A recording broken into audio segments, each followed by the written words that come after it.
First off, I'm joined by Dr Donald Boyd, who's the candidate for the Scottish Christian Party, and Richard Lucas for the Scottish Family Party. Good morning to both of you. Good morning. Good morning. Donald Boyd, first of all, we were talking earlier, this is, largely a fight, it would seem, between the SNP and the Lib Dems here. What do you hope to gain from standing in this seat? Thank you. Morning, Hayley. As a retired medical doctor with about 40 years' experience here in the Highlands and as a leader of the Scottish Christian Party, I produced manifestos for Westminster and for Holyrood elections, therefore bringing medical and educational and political experience to bear in this matter. Now, you've just mentioned Roy McGregor, who's been speaking on behalf of business in this part of the world and who says he wants closure for Brexit. The difficulty is that neither the Lib Dems nor the SNP are going to bring closure. They're both opposed to Brexit, which means they would just give us more and more years of uncertainty as we battle over this matter. The Scottish Christian Party is both unionist and supporting Brexit. So those who want a strong Brexit voice will get it. And that's what they're needing is a voice, because you'll notice that with regard to Brexit, the voice of Brexit has been Nigel Farage. The voice of the Conservatives has been Boris Johnson, but we've got no real unionist and Brexit voice in Scotland, and that's what I offer to them. Yeah, I mean, it's interesting. I noticed your website suggested you were standing in Skye, Lochaber and Badenoch. I mean, you've made mistakes on the actual constituency names. I mean, how do you convince people that you are committed here? Because, well, quite clearly, this Ross, Skye and Lochaber, it used to be, as you know, there's Inverness, near Badenoch and Strathspey. That's the largest name constituency in Scotland. Yeah, but you've got to get these things right, haven't you? If you're knocking on people's doors. Which website are you talking about? Pardon? I mean, before you have it on some of your website info that it was a different constituency seat. I'm just saying these are the little details, perhaps, that you need to, convince people, that you mean business in this seat. So are you really after the votes here? We are quite capable of meaning business. In fact, we can go into business if you want. For example, in the Inverness, near Badenoch and Strathspey, where Danny Alexander was the Chief Secretary to the Treasury, he implemented, in alliance with the Tories, the raising of the tax threshold. That was our policy when we were standing in that constituency. And what we are now offering to people is that we do the very same thing with regard to corporation tax. We would be implementing a corporation tax threshold in the same sort of business, same sort of manner, which is going to help all the businesses in this area as well as the whole Scotland. OK. Let me bring in Richard Lucas here for the Scottish Family Party as well. Just take 30 seconds, Richard, and sort of sum up for people what your party stands for. Well, the brief summary we normally give is pro-family, pro-marriage, pro-life. So you could be described as socially conservative, traditional values. We think family breakdown is a major problem in society. We think the other parties completely ignore it. And we think it's an area where if it was focused on at very little expense, it could contribute to alleviating a lot of very deep-seated problems in society. So that's one aspect. There's also a lot of other directions about the Westminster government and the Scottish government that we really object to. And just to give one example, the SNP are currently promoting pornography in schools. And we think that's an outrage. Most people are unaware of it, so part of our job is to inform people of what's actually happening.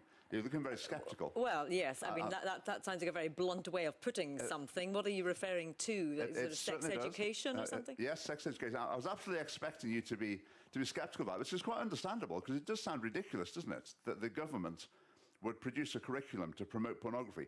I'll give you promote it or just informing about it? There's probably a difference. I'll give you a quotation. Here's a quotation from the Scottish Government's education resources.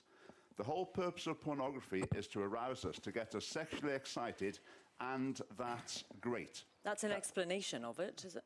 And that's great. Later in the same video, have fun with pornography. Now, I can understand that you find that quite bizarre that is happening, but that's part of the reason that we're in politics. We think that people need to be made aware of these things that are going on that the other parties are just not raising. And so overall, you've obviously got your stance is very right wing if we look at the political spectrum. No, I will correct that immediately. All right, okay. Our philosophy of the Scottish Family Party is to stay out of a lot of the mainstream political debates. Do you have a view on Brexit, though? Our view is that we're neutral on the benefits or otherwise of leaving the EU and also on Scottish independence. But our view is that there have been referenda. We would respect those results for the duration of the next Parliament, so we wouldn't want to revisit those issues. But within the Scottish Family Party, we've got nationalist unionists, Brexiteers, Remainers, Christians, atheists, Protestants, Catholics, Muslims, all sorts. So we cross all the traditional barriers in Scottish politics to try and bring together the coalition of people who share our traditional values. And you stood for UKIP in the last general election. That's not right. I mean, could Donald? No. If you don't mind, I mean, you were quite harsh on Donald for making a little slip, but that was a little slip. It was the 2015 election. At that time I was in UKIP. I was more or less kicked out of UKIP. But that was But you did stand for UKIP, did you? In 2015. Yes. That was my last chance to try involvement in a mainstream party. So that's correct. You said 2017, though. I beg your pardon. 2015. That's fine. 2015, you did right, okay. We all make mistakes, that's fine. That was my last try to be involved with a more mainstream party to put forward the values that I think are important. But I think there isn't a party that brings together these values, brings together people who support these values in the way that the Scottish Family Party does. So that's why I and another group of people decided to lead a new party. How wide a sort of vote do you think you will appeal to? Just looking through some of your policies and your views on things. Interesting, even something like women and men's role in the workplace, you take an interesting stance on. Explain that to me. You're not really in favour of equality, are you? I think that's a gross mischaracterization of our position. We are in favour of equality. Men and women can choose to pursue whatever careers they like, and there should be equality of opportunity, very definitely. What we disagree with is the view of most political parties, if not all the mainstream parties, that if the outcomes for men and women are in some way different, then that's an injustice that needs to be corrected.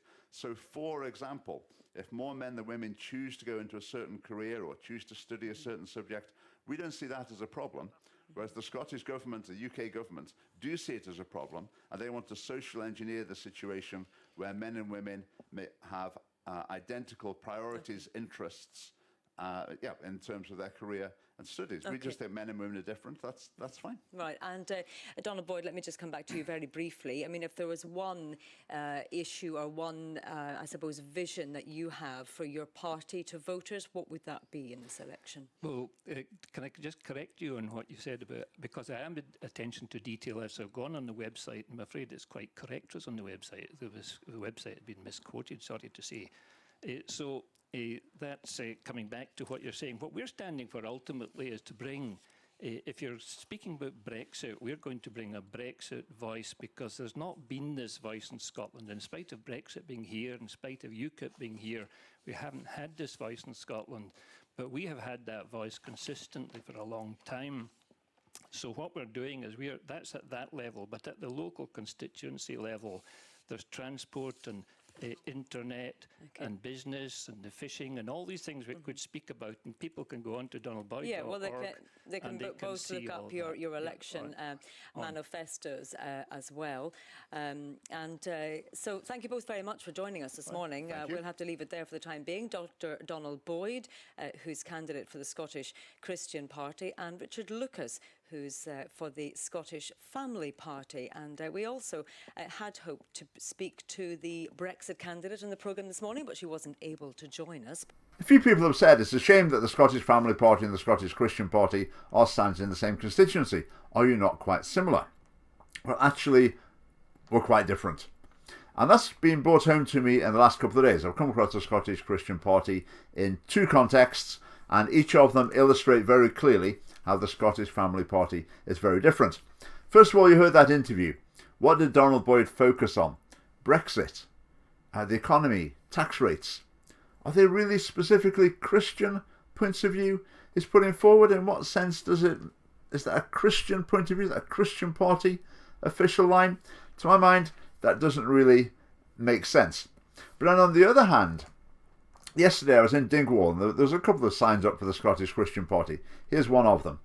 Proclaiming Christ's Lordship, For God so loved the world that he gave his only begotten Son, so that whosoever believeth in him should not perish but have eternal life.